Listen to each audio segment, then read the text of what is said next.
Hello, this is a short presentation just to show that GPS and geodetic surveying are of the greatest and most testable of all flat earth proofs.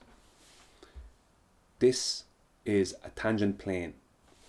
This is the starting of all surveying. Okay, all geodetic surveying starts with a tangent plane, right, laid onto a pre-assumed sphere Earth.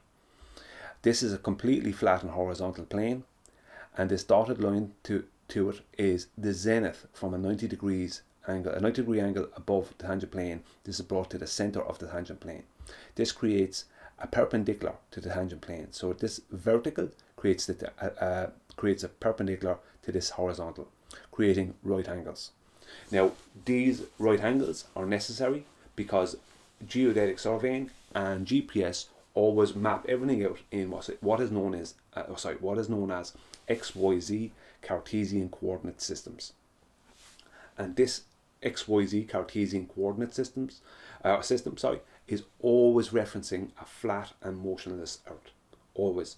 It is the same coordinate systems that are used for pilot software. For the software for pilot training that they use in the simulators. Sorry, is the word I'm for, in the simulators. So the pilot training software is always referencing a flat and motionless plane, as they're using Cartesian coordinate systems. Now, so once they have established the tangent plane, this horizontal plane here, and they have established the vertical of the zenith to the center of this tangent plane, okay, they then, right, should go straight to here and create a Cartesian coordinate system. Okay, this is what would have been the horizontal plane here, and this is the zenith, okay, coming down to meet the horizontal plane, right, which creates as a tangent plane, which creates right angles, which is known as basically is creating a perpendicular of the vertical to the horizontal, okay, which always creates right angles. This is using XYZ, this one, which is a 3D Cartesian coordinate system. It also can be done in X and Y, but it is done by GPS and geodetic surveying and used in planar surveying as 3D XYZ. So it's a three-dimensional Cartesian coordinates. It's always made into, they always make, when they're looking to find coordinates, they're always put into these rectangular boxes. I won't go into the reading of this. It's not important at the moment. They're very easy coordinates to read and very easy to learn about. Okay, so this is what they should do straight after this point, but they don't, okay, because they have a pre-assumption of this sphere. So what did they do? Instead of going straight to Cartesian coordinate systems, they have this pre-assumed sphere. On this green box is your horizontal right plane. This is the zenith, creating the tangent to it. This is the tangent plane, okay? So the zenith comes to the center of the tangent plane, okay? And from here, this whole tangent plane here becomes a Cartesian coordinate system, okay? But in between those 2 points, in between the tangent plane and zenith to the center, in between that point and the actual Cartesian coordinate systems point, they add in what is known as Earth-centered, Earth-fixed coordinates, which pre-assumes a radius value and pre-assumes a sphere with a radius value of 3,959 miles. So all the zeniths, okay, to the tangent planes always come to the center of this pre-assumed sphere. So if you have another tangent plane next to this, what happens is that zenith will also go to the center of this pre-assumed sphere. So they will always have everything mapped out in flat. Everything will be mapped out as a flat Earth, always, okay, with GPS and geodetic and planar surveying, always mapped out as flat, okay, but they will be able to show that they have diverging zenith angles, but that's only because they have pre-assumed the sphere. Okay, if they didn't pre-assume it, they wouldn't have these diverging zenith angles.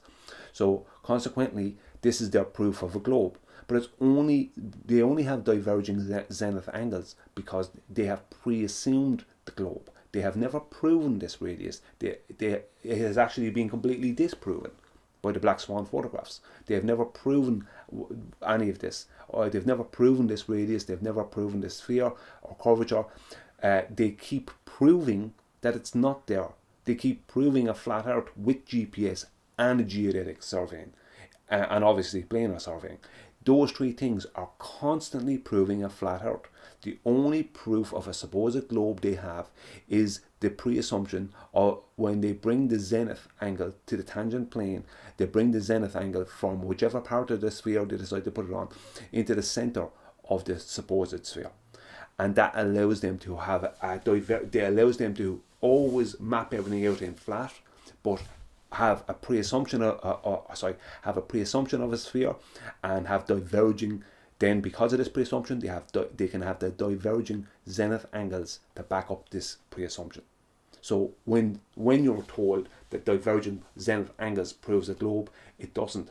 It proves that they're adding in ECEF, Earth-centered, Earth-fixed coordinates, okay, in between the stage of establishing a tangent plane and a zenith to the center of that tangent plane, and making that tangent plane into a 3D Cartesian coordinate system. All satellites, all geodetic surveying and all supposed satellite systems all use the ECEF Cartesian coordinates. Okay, what they call a Cartesian coordinate system. But ECEF coordinates are just a pre-assumption adding the x, y, and z into a sphere.